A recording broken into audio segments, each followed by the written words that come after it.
don't want to be hitting that and cause this horrible sound to happen when I do it. I like to be a little snappy with that. Wakanda forever salute. But anyway, this is the pollinator. I don't know. Oh, okay, so it is Friday morning.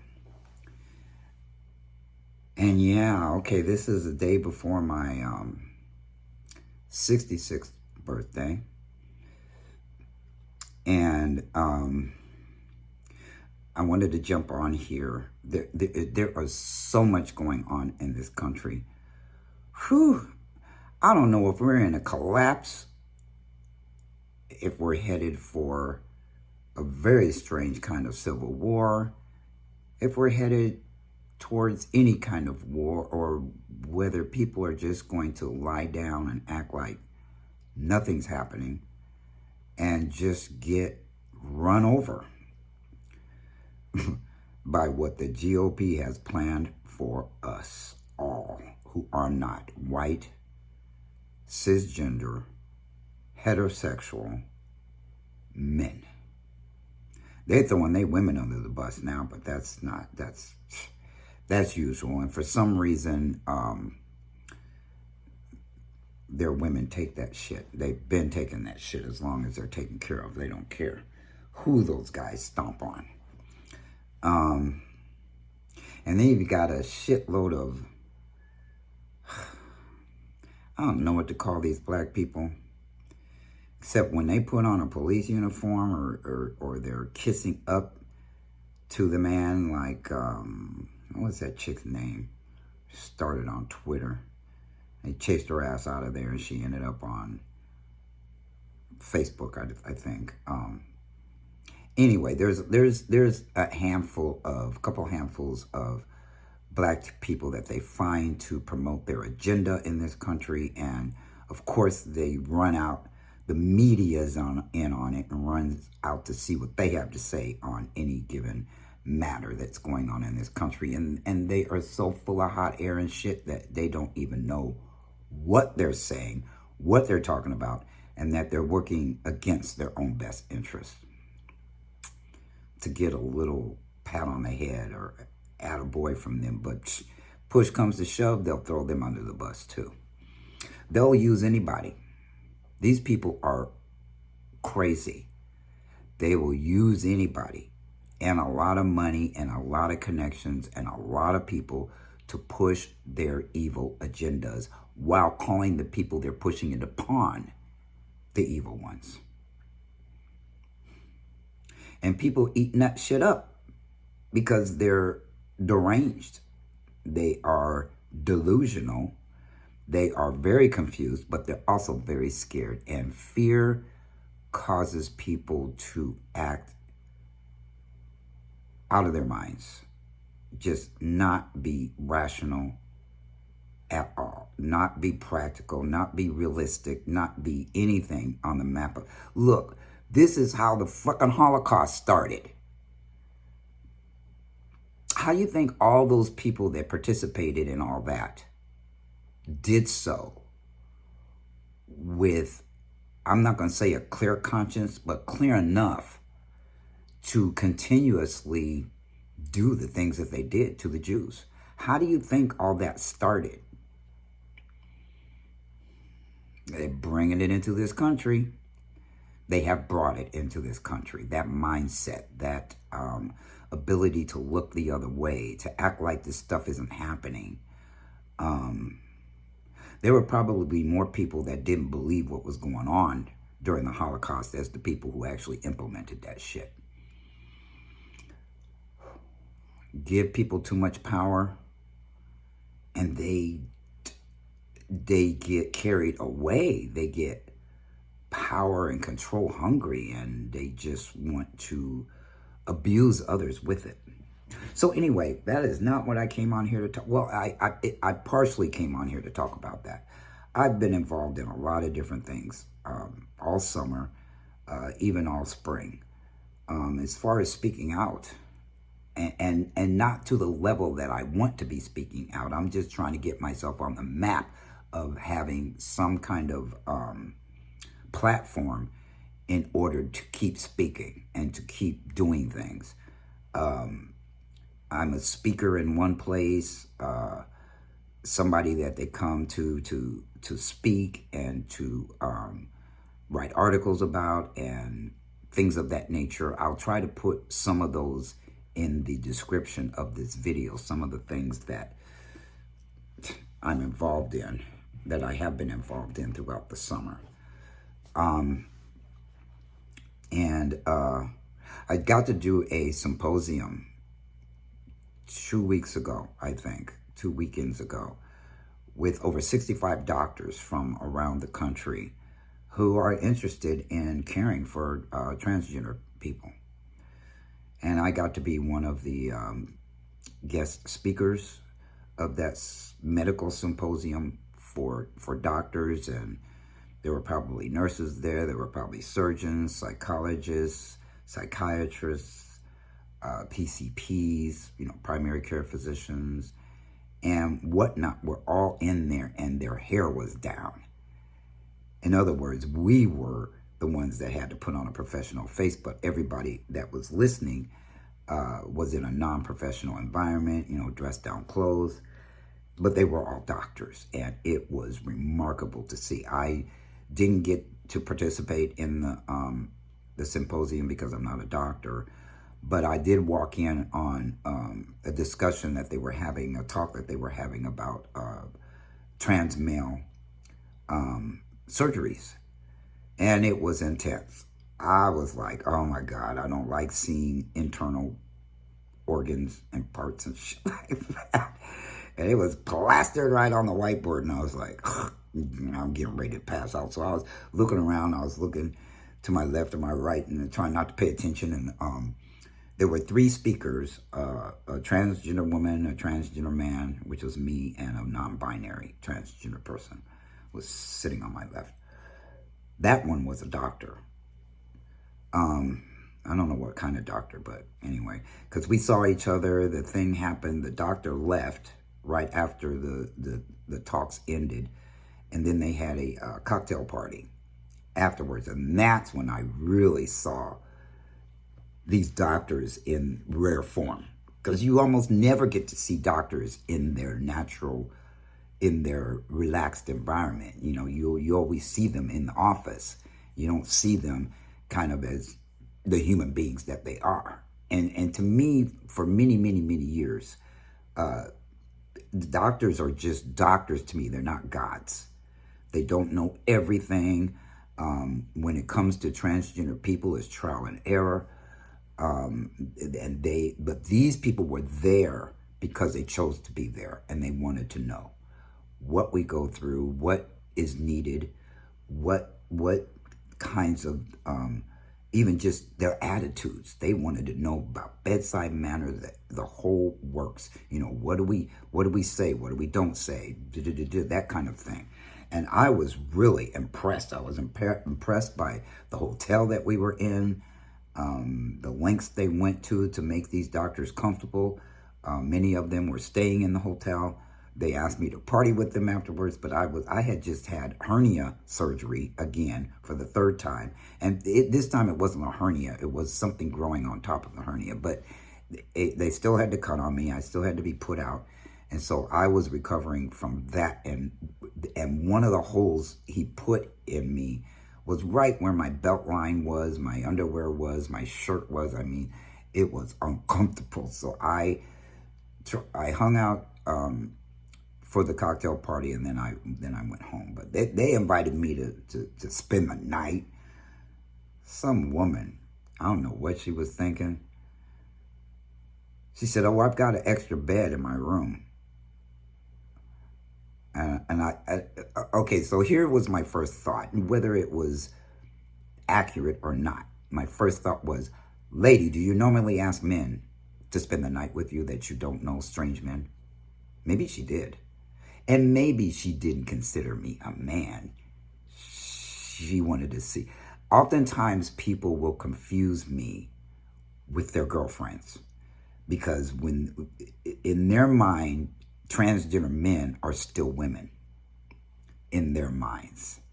So they don't be thinking that what happens to them in regular man-woman society will happen with a transgender man in the room. Huh? I politely decline, but I have seen this before, and I've had people that if they did not know I was transgender, they would not say the things that they say to me. They would be just as reluctant as if I was a cisgender man. They would not be inviting a man to their hotel room. But then again, like I said, maybe she would. Maybe she thought I was attractive or cute and thought she would slip that in on me and that I would go for it and be in a hotel room in a fancy hotel at night, all night. I said, you're treading on dangerous ground, lady. First of all, because of my upbringing and being some of the finest hotels in this country and not in this country, they're like an aphrodisiac to me. She was not safe in a freaking hotel room with this man. But have that as it, man. I don't know why I started talking about that. But anyway, seeing these doctors with their hair down and just treating me like I was another doctor, or treating themselves like they weren't a doctor, and that they could just, we could just banter back and forth. And then I had this fascinating conversation with this woman that was originally from, oh my God, what was that country? Doggone it. I hope I remember along the way. But anyway, she was from a part of the world that were one of the first to offer bottom surgery to transgender men. And bottom surgery is when they give us a functionally, not functionally penis and testicles. They do a lot of wiring to get that thing partially functional, and then you have to use a permanent rod, or a pump to make it erect. So it doesn't function fully like a cisgender penis, but you can urinate through it, and you can get hard enough to penetrate and to jerk yourself off if you want to. Anyway, okay, why was I talking about that? Because I want one. I can't have one, though, because the VA, because the GOP has made it their mission in life to drive us out of society, drive us into the ground. I recently became the Georgia State Director of TDVA, that stands for Transgender Diverse Veterans of America. And the reason why I took on that position is because I had a choice: either fume and complain about what these GOP have put into they slipped into one of the bills that is, I don't know if it's gotten through the Senate or if it's been voted upon yet, but they're going after minority veterans and LGBTQ veterans. Very smart not to go after the white veterans and set up a dynamic whereby, once again, they absolutely know that regardless of what you are in this country, it's white first. And they have never, ever been good at supporting us, protecting us, doing anything to lift a finger when we need more help than we can get from our community. They just don't. They just sit by and watch. So this bill left them out on purpose, so that everyone else get all the ones that have more power, more money, more resources, and more connections to fight them back. Oh, don't piss off that group. But they would be willing to piss the rest of us off because they know the other parts of our group aren't going to help us. They know it. They know it from just watching their people in their own communities. Because this whiteness thing, it's everywhere. Democrats, Republicans, it doesn't matter. The difference is the GOP is actively going after us, where the Democrats are not, but they're still watching the GOP do it. And they're not stopping them. They're not saying anything about what they're doing and what they're planning. I'm also going to put a link, or maybe two, probably just one, link to the action report on this. The part of the TDVA that I'm in is the C4 part, the action group. One that's not going to be limited in what you can say and what you can do, like C3s. It's a veterans-led organization, and I don't know, I needed more leverage than to just fume and be upset and complain about what they're doing, how they're doing it, when they're doing it, and whatnot. I need to be in action lest I fall into a strange kind of depression where it's mostly anger driven instead of sadness driven. At any rate, I needed to do something, so I jumped on that bandwagon. And I swear that I wouldn't, because all this shit made me want to do is distance myself from my oppressors.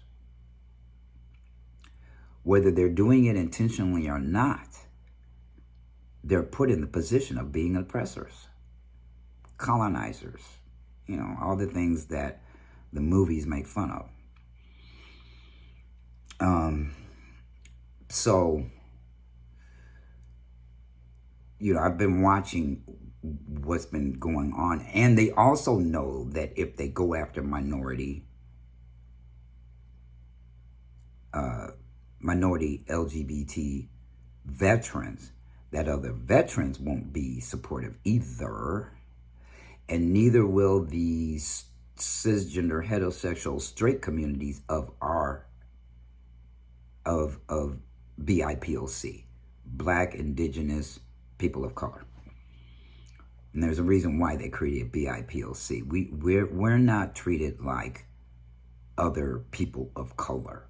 And so somebody along the way must have insisted that, you know what, we're treated differently. The indigenous population is different. And then there's all the rest of the POC, which seem to always be hanging around, waiting for the crumbs that they're throwing out at people they consider all POC, and then we end up with the crumbs. Black people end up with the crumbs.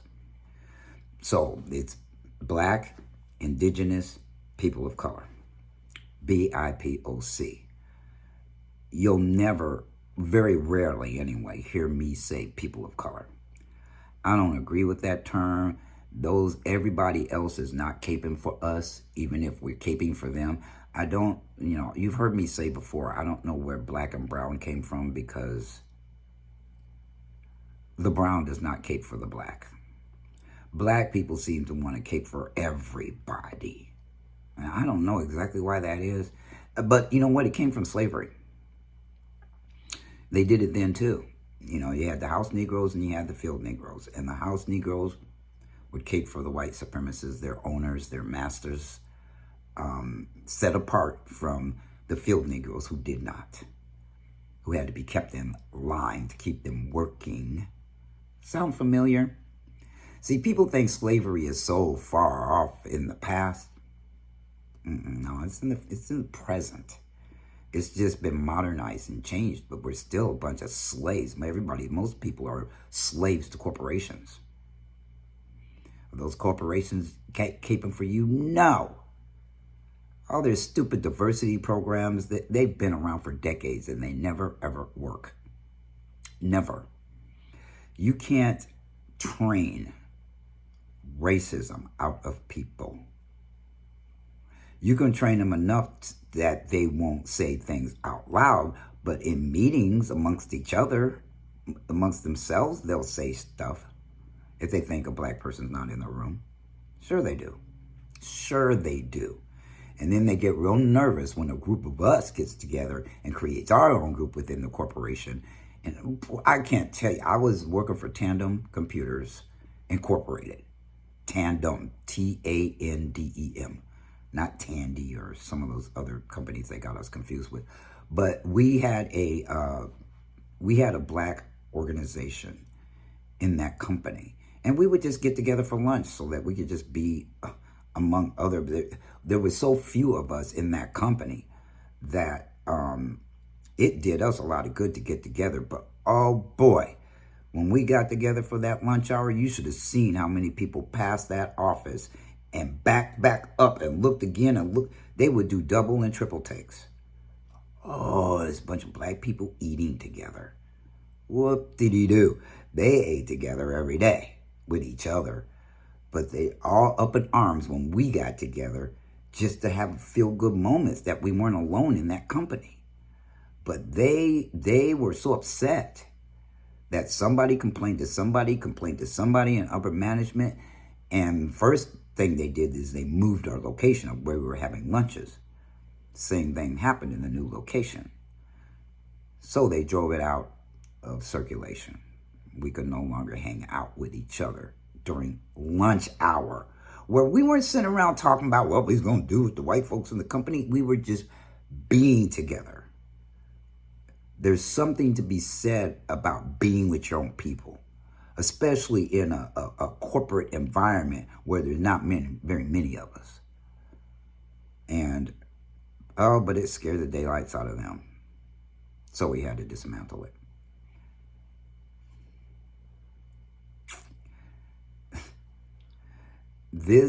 That racism comes from slavery, and it's still being implemented very strongly in the United States. It's just the difference is they don't talk about it openly anymore because they can get in trouble, right? So they do shit behind the scenes. They do stuff in meetings behind the scenes. All of these politicians are doing things in Washington, D.C. behind the scenes. They're getting together after their normal meetings and they're discussing what the hell they're going to do about transgender people, about black people, about this people. Then they go back to their respective states and start implementing the stuff, getting it pushed through their local legislation. That's why when I look around, I see things popping off here, there, over here, over there, and it almost looks like, how in the hell are they all doing this in unison? They do it in Washington, D.C. because they have to go there for work. They have to go there and get together and vote on bills and do what politicians do. And then they have these side meetings. And then they go back and implement that stuff out of those side meetings. You think they're there to... The other stuff is smoke and mirrors. You know, what they say they're going to support or what they're going to shoot down. But it's still different than what they go back to their state and start implementing. This is how laws get passed, people. Laws for or against us. So I encourage you to watch the video that I'm going to put in here. Oh, I'll probably put it so it'll drop down over here. Yeah, so that you can watch it. And I'll put it at the end of this video so you don't run off in the middle of this one to look at that one. If I can. I can't remember if I can do that. It's been a while since I made a video, huh? I've just been incredibly on an emotional roller coaster ride. And when that happens, I have to take care of myself. I can't be for educating the public. I can't be for doing my normal, ranting and raving about what's going on in America with 3 Ks. I had a group of, I guess, non-binary people. I don't know what they were. I was supposed to do a talk with them, and they were telling me off and thought they was telling me off by telling me I need to be more inclusive. No, I don't. I am not going to accept every person on the planet to give them their feel-good moment. That sounds a lot like white supremacy to me. Yeah, like, oh, we got to make sure they feel good. Really? Okay, so when are we going to be allowed to feel good by the things that are on our minds? There is this very strange thing going on between all of these transgender communities. And it's the reason why we're going to get run over if people don't get their head out of their ass and start collaborating, whether they agree with somebody's point of view or not. We all need to be on the same page when it comes to this onslaught of bullshit and lies that the GOP is telling about us. They're using the same old 1970s tactics of lumping us in with pornography and pedophiles. Every other word of this 900 and something page document, 900 and something word document, which is a little book, that they're passing around with a lot of money and a lot of pull and a lot of people behind it. Every other sentence seemed like it was lumping us in with these horrible people that we have nothing to do with that group of people. We're not criminals.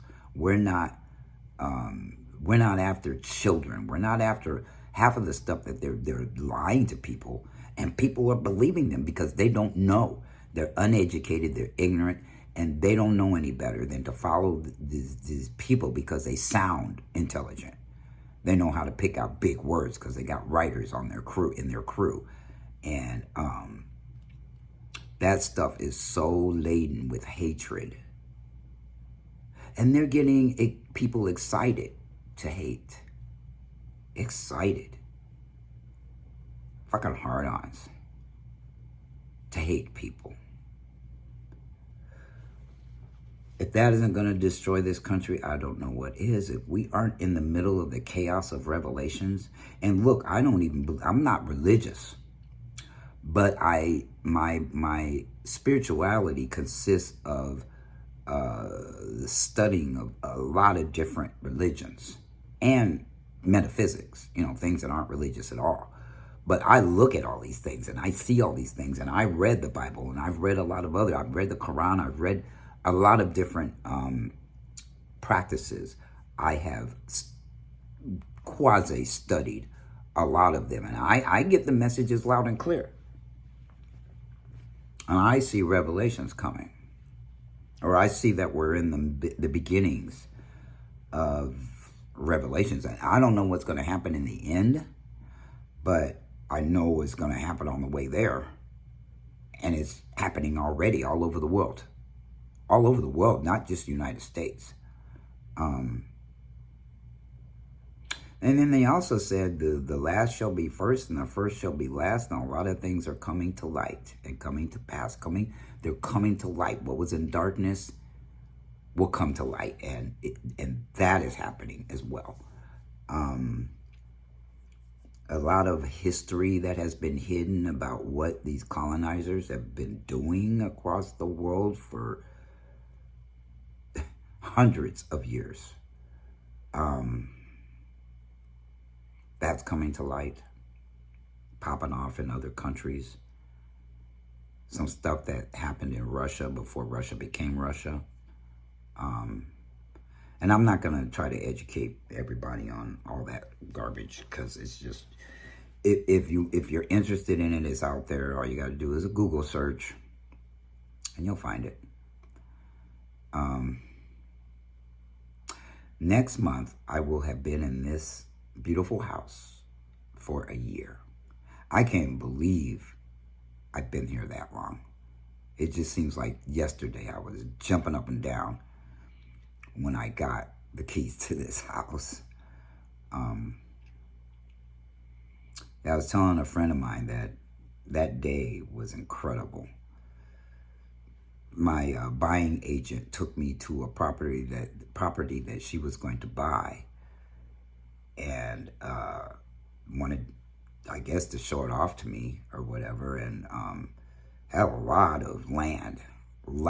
She could put 2 more houses on that land. There was so much of it. But she wanted to take me over there and show it to me. And so, but my mind was, do you think my mind was on that house? No, it was on my house.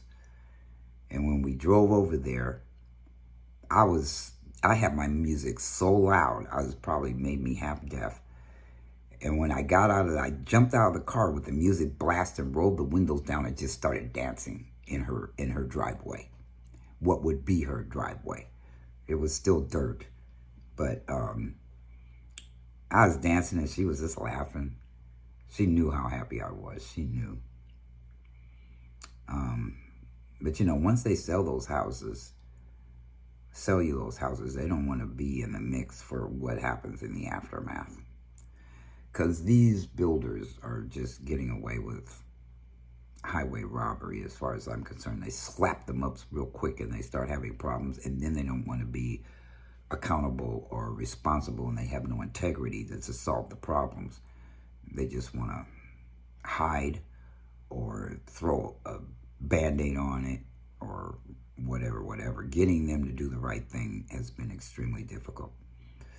So I've got this, in fact, in a couple of weeks, I will have to put everything that I know has gone on with this house in a document, or actually on this website, and put it all in there so that there's a record of it, that I, reported the stuff before the end of the warranty period, which is a year.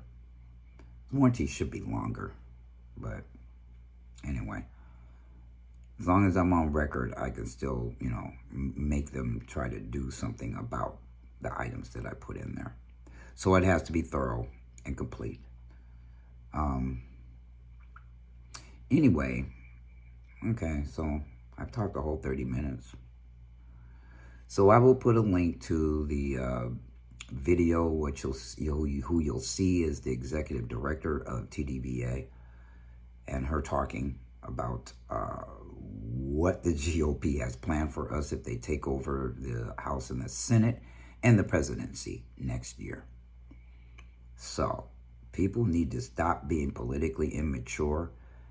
Get in the fucking fight, even if the only thing you do is vote.